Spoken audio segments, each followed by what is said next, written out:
Hi mga ka-Bible, Friday today at meron akong Bible verse na gustong i-share sa inyo ngayong araw from the book of Matthew chapter 27 verse 62 hanggang 66. So ito po yung mga basa natin. Ang mga bantay sa libingan.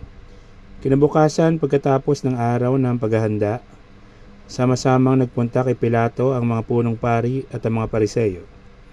Sinabi nila, naalala po namin na sinabi ng mapagpanggap na iyon noong siya'y nabubuhay pa, na siya'y muling mabubuhay pagkaraan ng 3 araw.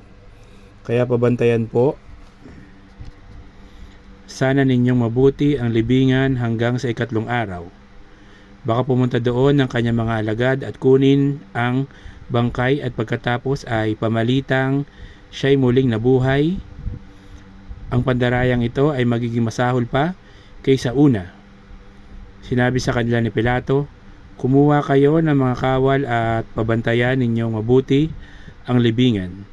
Kaya't pumaroon nga sila at nilagyan ng tatak ang batong panakip sa libingan at pinabantayan ito sa mga kawal.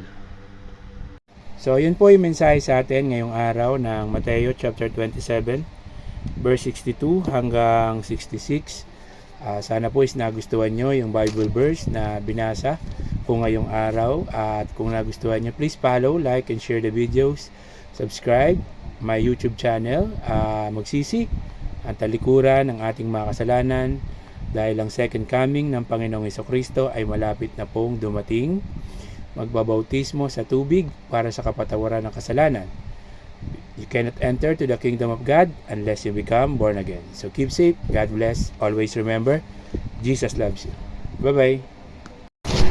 Hi mga ka-Bible, Friday today at meron akong Bible verse na gustong i-share sa inyo ngayong araw from the book of Marcos chapter 11 verse 12 hanggang 14. So ito po yung mga basa natin. Kinabukasan nang pabalik na sila mula sa Betanya, si Jesus ay nakaramdam ng gutom. Nakita niya sa di kalayuan na ang isang malagong punong ng igos. Nilapitan niya ito upang tingnan kung may bunga. Dahil hindi na panahon ng igos noon, wala siyang nakita kundi mga dahon lamang. Kaya't sinabi niya sa puno ng igos, wala nang makakain pa ng iyong bunga. Ang sinabi niyang iyon ay narinig ng kanyang mga alagad.